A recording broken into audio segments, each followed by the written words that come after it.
Soyez les bienvenus, mesdames et messieurs, à cette émission spéciale consacrée au mondial 2018 en Russie.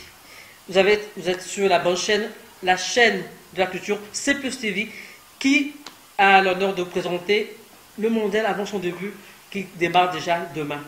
Et pour parler de tous les sujets de cette émission, j'ai avec moi en plateau, à ma droite, Monsieur Renaud. Bonjour Monsieur Renaud, comment est-ce que vous allez? Ça va, enchanté de vous connaître. Ça fait un bail, hein, mais vous êtes passé où là? Ah, mais disons que j'ai 2 ou 3 bricoles à faire.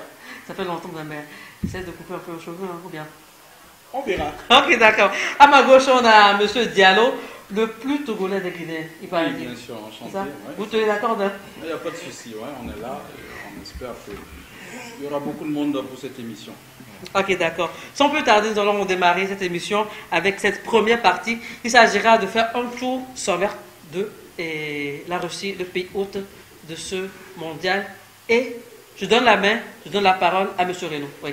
Oui, merci Brice pour cette attention. Donc, pour commencer, je vais vous présenter tous les stades. D'abord, région nord-ouest, nous avons Kaliningrad, ce qui était avant l'ancienne Prusse orientale. On a la Baltika Arena avec 35 000 places et qui a été construit en 2018. On y jouera 4 matchs de poule. À Saint-Pétersbourg, à la Saint-Pétersbourg Arena, on a 57 268 places, construit également en 2017.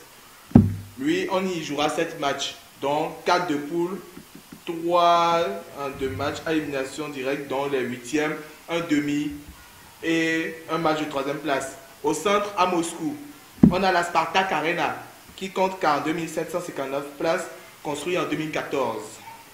On y jouera 5 matchs de poule plus un 8e. À Loujniki, le stade le plus important, qui fait 81 015 places, construit en 1956 et qui a été rénové en 2017. On y jouera 7 matchs, dont l'ouverture avec 3 autres matchs de poule, plus des matchs à élimination directe dans un 8e, un demi et la grande finale bien sûr. À Nizhny Novgorod, on a 45 335 places, construit en 2018. On y jouera 6 matchs, 4 de poule, 2 dans un quart et une demi. En région Est, à Saransk, en Mordovie, à la Mordovia Arena, on a 44 021 places.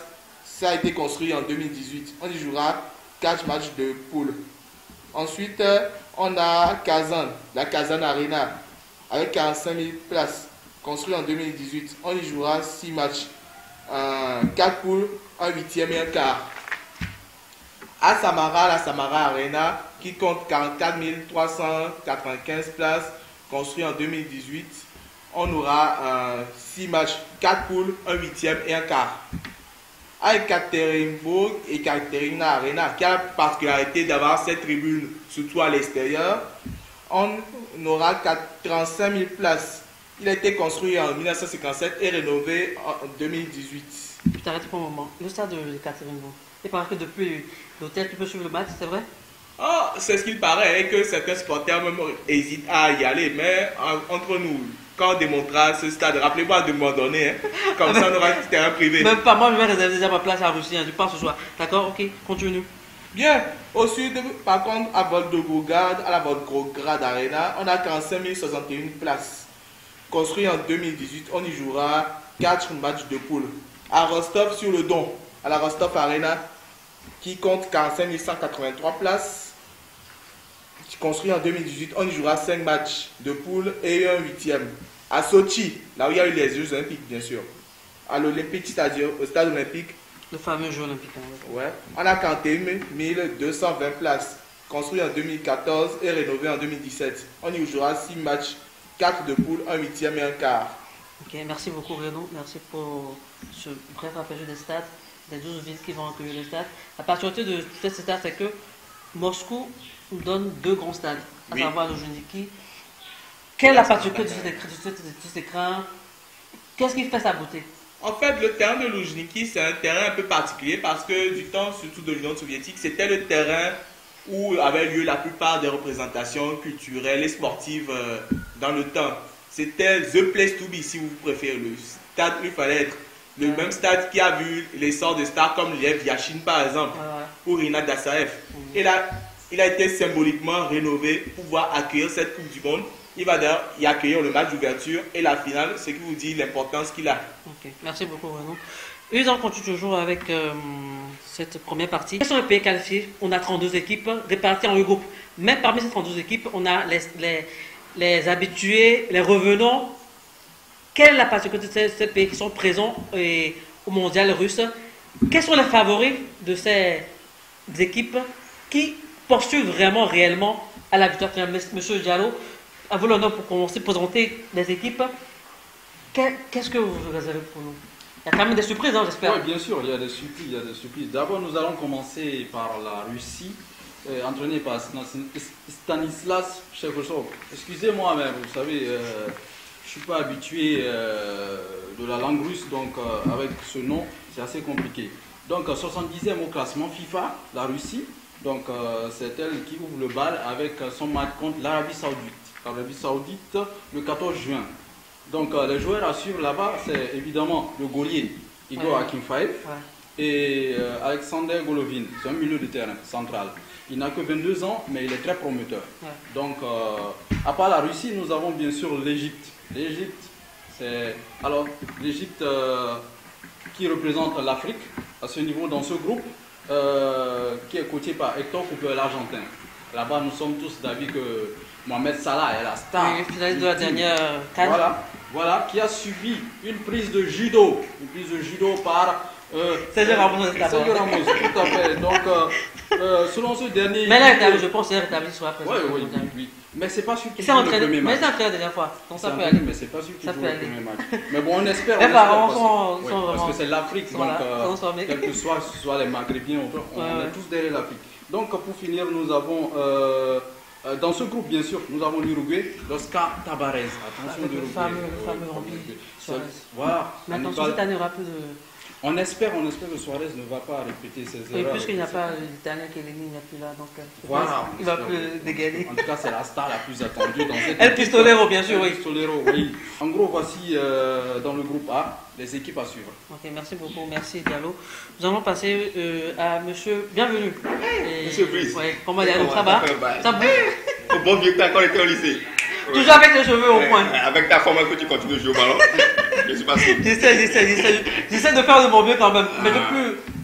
Moi je continue. Posez tactique, hein. Malgré mon âge avancé, je continue. Ok, merci. Ça c'est bien alors. Donc je vais voir ce matin. Ok, tu nous parleras du Portugal, de l'Espagne, du Maroc, je pense.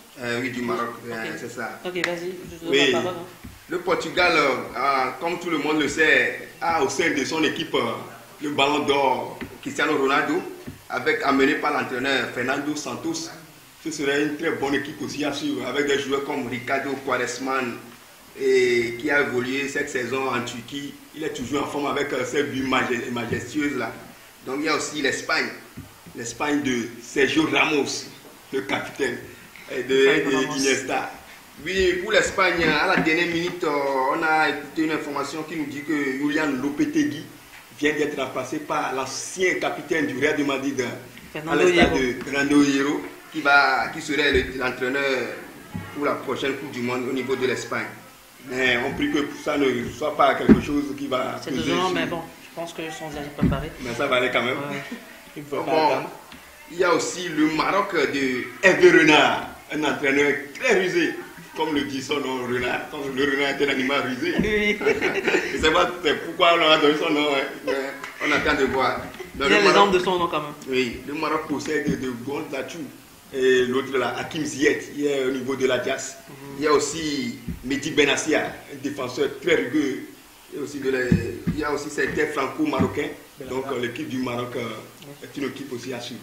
Ok, merci beaucoup monsieur Léano. Je passe à monsieur Léano. Oui, bien sûr. Oui, vous allez nous présenter et déjà quelle équipe? L'équipe de France, voyons, les Bleus. Allez, les Bleus, les mecs. Oui, évidemment. Didier Deschamps, oui.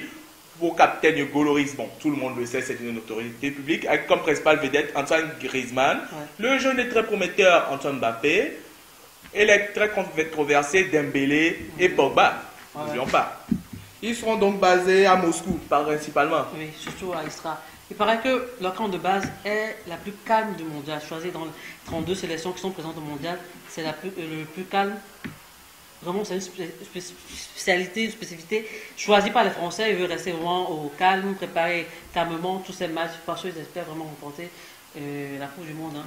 Oui, c'est sûr. Hein. À votre avis, à leur place, vous choisirez peut-être aller dans l'agitation, à votre avis? Non, quand même, le calme. Ah, mais quand même, c'est ça. Restons calme, c'est mieux, je pense. Ah, mais c'est ça. Ouais. Ensuite, j'enchaîne donc dans ce groupe de la France. Bon, j'enchaîne avec l'Argentine qui a son groupe aussi qui est très relevé, n'oublions pas. Oui. L'Argentine qui est dirigée par Jorge Sampaoli avec la vedette. Nous, tout le monde le connaît. Lionel Messi. Toujours lui. Évidemment. Le joueur du monde. Mais il y a d'autres vedettes. Il y a Agüero, n'oublions pas. Et d'autres qui sont là pour Angel Di Maria, par exemple. Avec Mascherano, oui. C'est ça. Qu'il n'y a pas que Messi dans la vie. Oui. En effet. Évidemment. Ils sont également basés à Moscou, bizarrement. Bon, on a aussi nos amis du Nigeria, de Guyane Nord, avec comme joueur principal Alex Iwobi, bien entendu, qui est un joueur très remuant. Tout le monde le connaît à Arsenal pour ça. Il y a aussi d'autres joueurs, comme par exemple un des gardiens qui me semble jouer aussi sur le plan national, il me semble. Hein. Je ne sais pas s'il est encore là. Sur le plan national, au niveau des Nimba comme ça. Voilà. Qui sont excellents et le Nigeria veut montrer, et surtout une chose entre l'Argentine et le Nigeria, c'est que ça a toujours été des matchs à couteau tiré. Souvenez-vous, en 94. Mon cher Miron, je vais te préciser quelque chose. Oui. Est-ce que tu sais que le maillot du Nigeria est le meilleur maillot de la Coupe du Monde? À ce qu'on dit, j'ai eu l'occasion de le voir, c'est vrai qu'il est beau, mais pour être franc, tout ce qui concerne l'art est subjectif. Donc pour moi, c'est un très bon maillot, mais pour dire que là. Mais non, passons au Brésil, passons au Brésil. Oh, le Brésil de notre ami. Le favori suprême de ce mondial, je pense. Ah, mais je pense. Surtout avec ce que on vient d'entendre, l'Espagne qui perd son sélectionneur Julian Lopetegui qui a rejoint évidemment le Real Madrid. Le Brésil n'a-t-il pas un boulevard devant lui? Ah, mais c'est que. Un boulevard, c'est un peu exagéré, mais en tout cas, ils ont à cœur de faire oublier la convenue de 2014. Cette demi-finale plus que catastrophique dès qu'ils ont perdu Neymar, qui est d'ailleurs leur principal star. Merci, nous sommes arrivés à la fin de cette première partie. Nous allons faire une pause musicale avec l'hymne officiel de ce mondial qui a été conçu par Coca-Cola et chanté par Dison Derulo. Le titre Colors.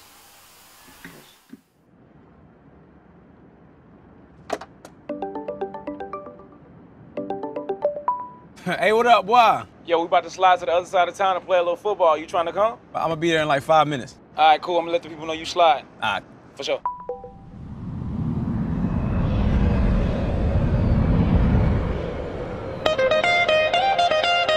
Oh, what a feeling. Look what we've overcome. Oh, I'm gonna wave my flag and count all the reasons we are the champions. There ain't no turning back. Saying, oh, can't you taste the feeling? Saying, oh, we all together singing. Look how far we come now. Nous sommes de retour en plateau après cette pause musicale dansante, ambiançante et posée par Dison Derulo. Et nous sommes là pour la deuxième partie de cette émission. La première partie, on a passé beaucoup de temps pour faire le tour de la Russie, présenter les équipes en place. Et cette deuxième partie, nous allons commencer avec M. Diallo. Parler de l'arbitrage. Les arbitres, les officiels, ceux qui feront que ce mondial soit réussi. Tu as la parole. Oui, pour ce mondial, nous avons une liste de 35 arbitres répartis suivant les différentes confédérations du FIFA. Donc, par exemple, au niveau de l'Asie, nous avons 5 arbitres qui ont été retenus. Fagani Alizera de l'Iran, Irmatov Rafshan de l'Ouzbékistan, Mohamed Abdullah des Émirats Arabes Unis, Satoru Yuki du Japon, Skurola du Bahreïn. Au niveau de l'Afrique, nous avons 6 arbitres. Abdi Rachif de l'Algérie, Djedjou Malang du Sénégal, Gassama de la Gambie, Gisla Guerre de l'Égypte, Sajoué Zani de la Zambie, Tessemaya de l'Éthiopie. Nous allons ensuite en Amérique du Nord où nous avons aussi 6 arbitres. Aguila Joël de Salvador, Guégué Marc des États-Unis, Marfo aussi des États-Unis, Montero Ricardo de la Costa Rica, Piti John de Panama et Ramos Flavelo du Mexique. Nous descendons plus bas au niveau de l'Amérique du Sud. nous avons aussi 6 arbitres. Ils sont les suivants. Bascura Julio de la Chili, Cáceres Enrique du Panama, Cuina Andrés de l'Uruguay et Pitana Nestor de l'Argentine qui sera l'arbitre du match d'ouverture Russie-Arabie Saoudite. Ensuite, nous avons Ricky Sandro du Brésil et Roldan Milna de la Colombie. Nous avons ensuite en Océanie, nous n'avons que 2 arbitres qui ont été retenus. Conger Mathieu de la Nouvelle-Zélande, Hauta Norbert de la Tahiti. Et pour finir, les arbitres retenus au sein de l'UEFA, ils sont 10. Nous avons Brice Félix de la Germanie, Kakir Güner de la Turquie, Karachev Sergev de la Russie, Kieper Von des Pays-Bas, Mathias Sismon de la Pologne, Matteo Laros de l'Espagne, Mazik Miro de la Serbie, Roti Gianola de l'Italie, le 9e Seko Minadami de la Slovénie et Clément Turpin de la France. Oui, pas pour faire ce mondial, on n'a pas d'arbitre anglais. L'arbitrage anglais va quand même bien. Pourquoi on n'a pas d'arbitre anglais? Oui, en effet, c'est une surprise. C'est une surprise. Moi-même, je suis étonné de voir cette liste avec cette absence flagrante des arbitres anglais. Et moi aussi, je me pose des questions. Il y a des rumeurs en couloir, mais je me pose des questions. Heureusement quand même qu'on n'a pas le fameux arbitre Denis Aztec qui a fait une arbitrage bizarre lors de la remontada. Heureusement qu'il n'est pas là. Heureusement, sinon c'est clair que on doit quand même des souvenirs assez tristes. On espère qu'il est loin. Il n'a qu'à rester très loin de ce mondial. On ne veut pas de lui. Okay. Merci beaucoup, M. Diallo. Pour la réussite de ce mondial, la FIFA, tout le monde était surpris par l'annonce de vidéo arbitrage, le fameux VAR. Personne ne s'entend à ça, mais ce mondial veut passer l'étape après l'opposition de l'UEFA, de certaines associations qui ne veulent pas dénaturer le football. Monsieur Renaud, tu vas nous parler du VAR. C'est quoi ça de quoi VAR? En fait, le VAR, c'est un système qui permet en fait de l'arbitrage vidéo. C'est le système de vidéo arbitrage en fait. Ouais. C'est un système tout simple. On utilise juste des caméras pour filmer et c'est juste dans 4 cas uniquement qu'on doit s'en servir. Ouais. Dans ces cas, d'abord, c'est pour savoir s'il y a pénalty ou non. En cas de carton rouge, ou connaître l'identité de quelqu'un qui aurait reçu un carton. Ensuite, pour voir la validité d'un but, s'il a franchi ou non la ligne, ou s'il n'a pas été entaché d'une faute ou d'un hors-jeu. Et enfin, dans le cas où il faudrait voir les pénalty. Voilà, les pénaux. Voir si on a touché ou non avant d'aller dans la surface. Maintenant, est-ce que c'est sûr, avec les règles de VAR, est-ce sûr qu'on va éviter tous les scandales possibles? On va éviter, je ne dirais pas triche, mais tout ce qui entache les matchs. Et après, il y aura des polémiques que non, c'est à cause de ça que cette équipe a perdu. Est-ce qu'on sera à l'abri de ça? Vous savez, c'est certes l'arbitrage vidéo, mais c'est surtout des humains qui sont derrière. Ouais. Et il y a un cas qui échapperait quand même à ce genre d'allusion, c'est juste qu'il y a parfois ce qu'on appelle des fautes d'interprétation. Oui. Vous savez tous très bien que un arbitre écossais ne va pas voir la même chose qu'un arbitre allemand ou qu'un arbitre français. Cela dépend surtout de la culture du pays d'où tu viens ou de ta façon à toi d'arbitrer. D'accord. Ok, merci beaucoup Renaud, merci. Et nous allons de parler de ça. Nous allons passer maintenant à l'instant quiz. Mettons, c'est l'instant quiz où il s'agira de poser des questions. Mais bien sûr, le présentateur sortira du plateau, resteront en voix off pour permettre aux chroniqueurs de participer.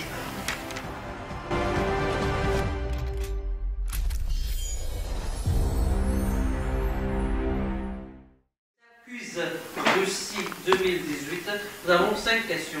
Je pose des questions, vous avez 10 secondes pour répondre. Celui qui a la réponse, on passe.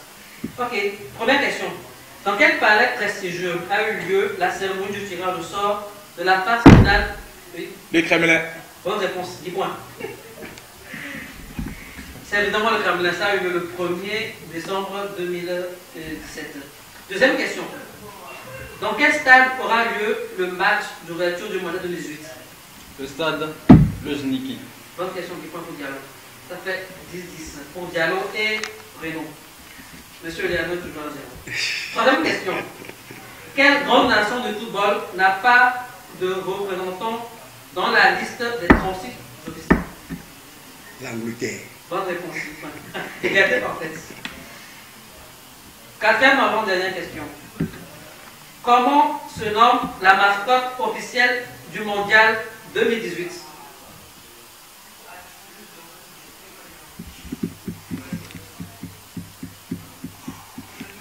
Comment se nomme la mascotte? Pas de truc s'il vous plaît. Je donne ma langue au chat. Ouais, c'est sûr. C'est le Zabi Baka, ce qui veut dire celui qui marque. L'attaquant. Ah. Non, vous m'arrivez à la dernière question. La question puissance. Vous départagez. Qui va gagner? Qui sera le meilleur chroniqueur, le meilleur champion de ce quiz? Quel est le fournisseur officiel du ballon? Adidas. Bonne réponse, 10 points pour nous. Félicitations. Nous sommes arrivés à la fin de notre quiz spécial Russie 2018 avec pour gagnant M. Renaud. Vous êtes satisfait là? Oui, bien sûr, et tout le plaisir était pour moi. Faut lui dire que j'aurai ma revanche. Ah d'accord, il n'y a pas de souci. Pour une prochaine fois. M. Diago, ça va? Sans oublier le plus togolais des Guinéens. Des Guinéens, évidemment. Donc, vous êtes prêts vraiment pour le mondial? Vous êtes prêts? Ah, mais vous on êtes est préparés? Ouais. On est chaud. Ah, c'est cool. Très Nous chaud. attendons que le coup d'envoi. Ok.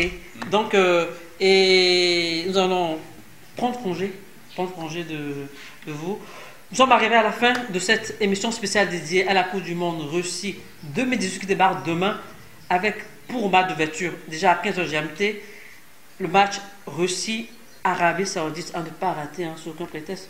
Bien sûr. Avec Ça va être chaud. évidemment, match, ce sera un match spécial pour voir de quoi est capable le pays hôte de ce mondial Russie 2018. Je le confirme. Oui, donc disons merci à tout le monde, merci à tous les internautes qui ont bien voulu nous suivre.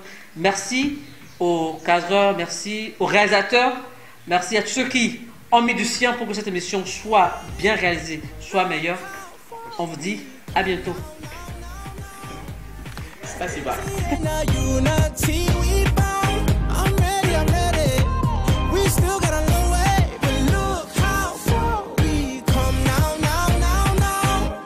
Hands up for your colors.